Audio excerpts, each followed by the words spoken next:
براہ راست لے چلیں، الیکشن کمیشن کے باہر فاروق حبیب میڈیا سے گفتگو کر رہے ہیں۔ سیکریٹریٹ بنانا شروع کر دیتے ہیں اپنی پارٹیز کے. پیپلز پارٹی کی طرح نہیں ہے کہ وہاں پر جو ہے وہ مارک سیگل کو اپنی ذاتی لابیوں کے لیے وہاں پر امریکہ میں پیسے پہنچانے شروع کر دیتے ہیں. ہمارا پارٹی کا جو پیورلی جو فنڈ ریزنگ ہے وہ قانون کے دائرہ اختیار کے اندر ہے، اور اس کی ایک ایک پیسہ جو ہے وہ ہم نے اکاؤنٹ فار کیا ہوا ہے، اس کا ریکارڈ موجود ہے. دوسرا، اسی سیم نیچر کا جو کیس ہے وہ پیپلز پارٹی اور نون لیگ کا ہے. اس حوالے سے الیکشن کمیشن سے ہم نے بارہا استدعا کی ہے، اور آج بھی میں اس استدعا کو دہرانا چاہتا ہوں کہ اس کا کام بھی تقریباً مکمل ہوا ہے. صرف ایک ممبر ریٹائر ہونے کی وجہ سے اسکروٹنی کمیٹی ڈس فنکشنل ہے. الیکشن کمیشن سے ہم نے پہلے بھی استدعا کی، میں نے خود سامنے پیش ہو کے بھی استدعا کی.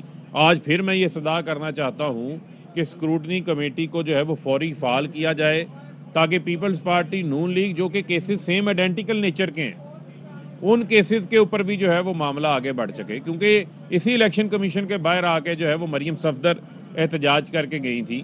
اب آ کر بتائیں کہ وہ 65 کروڑ روپے کا حساب دیں جس کا ریکارڈ موجود نہیں ہے. آ کے ان 9 اکاؤنٹس کا حساب دیں جو الیکشن کمیشن کے گوشواروں میں انہوں نے چھپائے، جو کہ اسٹیٹ بینک نے ان کے اکاؤنٹس پکڑے ہیں، اس کا جواب دیں. پیپلز پارٹی اپنے 12 اکاؤنٹس کا جواب دے. بلاول آ کے جواب دیں. لانگ مارچ چھوڑیں، یہ الیکشن کمیشن کے سامنے آ کے جواب دیں.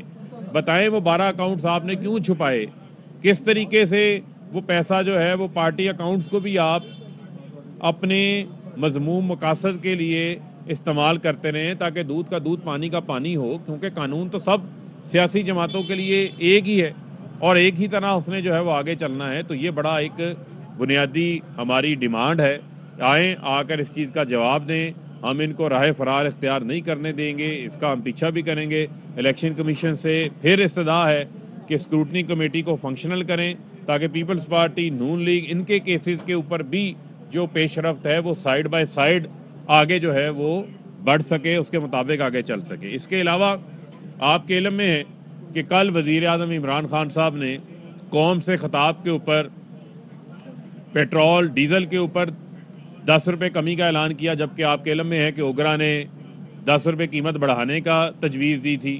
اسی طریقے سے جو 95% بجلی کے صارفین ہیں ان کے لیے 5 روپے فی یونٹ بجلی کم کرنے کا وزیر اعظم صاحب نے جو ہے وہ اعلان کیا، اور اس سے 95% جو بجلی کے صارفین ہیں ان کے اوپر 20 سے 50% جو ہے ان کے اوپر بجلی کے بلوں میں کمی آئے گی، بوجھ ان کے اوپر کم ہوگا. تو ہم کل سے یہ دیکھ رہے ہیں کہ ایک نیا پروپیگنڈا شروع ہو گیا، جو ہمیں کہتے تھے کہ جناب یہ آئی ایم ایف کا بل ہے، یہ آئی ایم ایف کے کہنے کے اوپر قیمتیں بڑھائی جا رہی ہیں. یہ میں اب اپوزیشن کی منافقت کے اوپر بات کرنا چاہتا ہوں. جو منافقت ہے ان کی، وہ آج کہہ رہے ہیں نہیں یہ تو آئی ایم ایف جو ہے وہ آئی ایم ایف سے باہر نکل جائیں گے، یہ تو جناب معیشت تباہ و برباد ہو جائے گی. پہلے مہنگائی کا رونا رو رہے تھے، اس کے اوپر مگرمچھ کے آنسو بہا رہے تھے.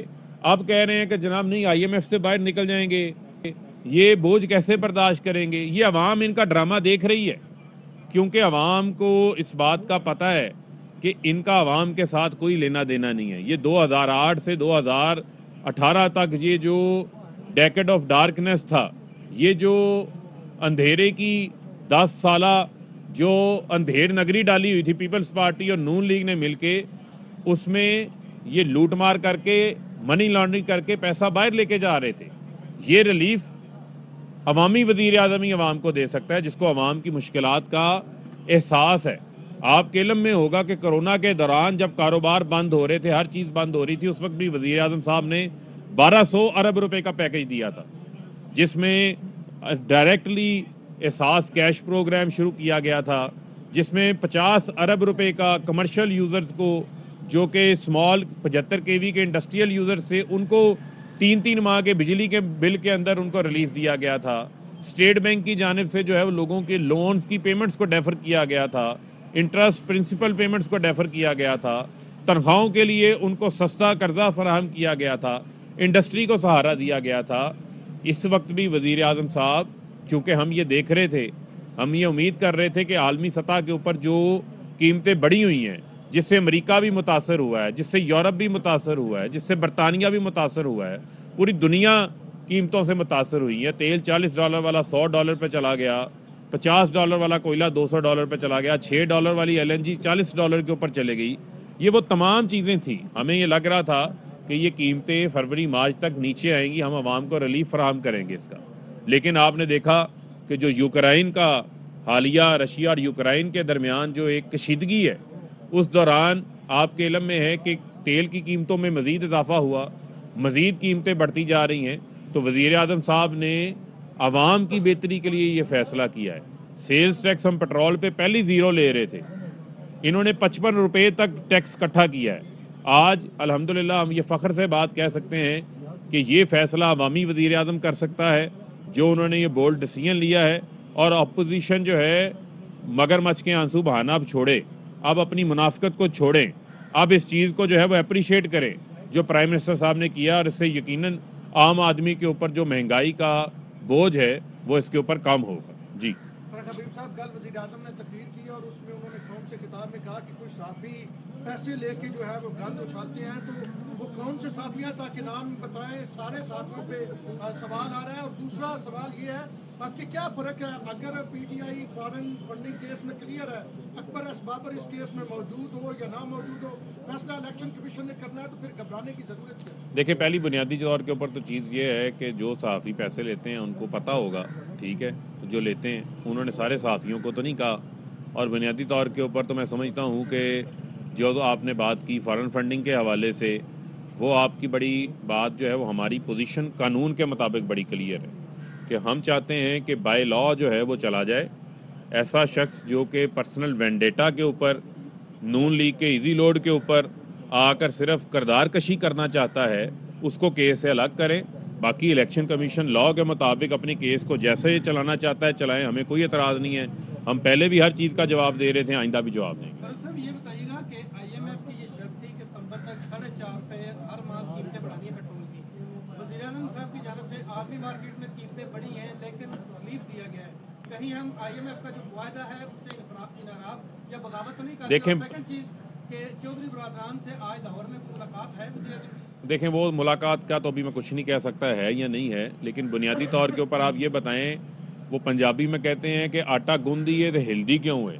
ہم نے قیمتیں بڑھتی ہیں تو خبر چھپ جاتی ہے عوام کے اوپر پیٹرول بم گرا دیا گیا. اب قیمتیں کم ہو رہی ہیں تو ہمیں کہی جا رہا ہے IMF کی فلانی شرائط تھی, فلانی شرائط تھی. یہ ہمارا کام ہے کہ ہم نے IMF کو جو ہے وہ کیسے مطمئن کرنا ہے. وزیر اعظم صاحب جو ہے وہ عوام کے اوپر پوری دنیا میں مہنگائی ہوئی ہے, لیکن وزیر اعظم صاحب جو ہے وہ عوام کے اوپر مزید مہنگائی کا بوجھ جو ہے وہ نہیں ڈالنا چاہتے. اس کے لیے ہم سخت فیصلے لے رہے ہیں. اس کے لیے ہم جو ہے وہ خود اس کا بوجھ جو ہے وہ برداشت کریں گے, لیکن عوام کے اوپر جو ہے اس کا بوجھ پاس آن نہیں ہونے دیں گے. اور آپ نے دیکھا کہ یہی فرق ہوتا ہے ایک ایماندار وزیر اعظم کا, کہ جب وہ ٹیکس کلیکٹ ہوتا ہے. آج آپ نے دیکھا کہ FBR کے نمبر آئے 3800 ارب روپیہ ہم نے 8 ماہ میں جمع کیا ہے. نون لیگ کے دور حکومت میں 2018 میں 12 ماہ میں انہوں نے 3800 ارب جمع کیا تھا. ہم اپنے 8 ماہ میں 3800 ارب جمع کر چکے ہیں, انشاءاللہ 6000 ارب سے زائد ہوگا. جیسے ہی ہمارا ٹیکس نیٹ میں بھی اضافہ ہوتا جائے گا, ہمارے پاس ریونیو سپیس ہوگی, تو وہ سارا پیسہ ہم نے عوام کی بہتری کے لیے خرچ کرنا ہے, جس کا وزیر اعظم بار بار دہراتے ہیں. یہ وجہ ہے کہ آج کے وزیر اعظم عمران خان لندن میں محلات تو نہیں بنا رہے, فیکٹریاں تو نہیں لگا رہے, منی لانڈرنگ تو نہیں کر رہے. 3.5 سال میں کوئی ایک کیس ایسا جو ہے وہ سامنے نہیں لا سکی, نہ اپوزیشن لا سکی, نہ کوئی اور بندہ سامنے لا سکا. یہی وجہ ہے کہ وزیر اعظم صاحب ہمیشہ جو عوام کو ریلیف دینے کے لیے جو وسائل کا رخ ہے وہ عوام کی طرف موڑ دیتے ہیں. اور یہ بھی بتانا چاہتا ہوں کہ ہر مہینے 70 ارب روپے کا ہم اپنی ٹیکس آمدن کے اوپر نقصان کر رہے ہیں, جو عوام کو ہم نے پیٹرول کے اوپر ریلیف دیا ہوا ہے. تو یہ بات تو اب میرے خیال میں سب کو ماننی پڑے گی, ان صحافیوں کو بھی ماننی پڑے گی جو کل سے یہ ٹویٹیں وہ بھی کر رہے ہیں کہ جناب یہ تو IMF سے نکل جائیں گے, یہ تو فلانے کے اوپر ہو جائے گا. پہلے ان کو IMF کے اوپر جانے کا خوف تھا, اب IMF سے نکلنے کا خوف ہے. اتنی منافقت جو ہے وہ نہیں ہونی چاہیے. بہت شکریہ. فرق بھائی ایک یہ بتائیے گا, بلاول بھٹو کہہ رہے ہیں کہ جی اب مارچ کا پہلا اثر یہ ہوا ہے کہ وزیر اعظم نے قیمتیں کم کر دی. شاید خاقان عباسی کہہ رہے ہیں کہ یہ جا رہے ہیں تو اس لیے قیمتیں کم کر. دیکھیں, بنیادی طور کے اوپر یہ جو مرضی کہتے رہیں, لیکن ہمیں نظر آ رہا ہے کہ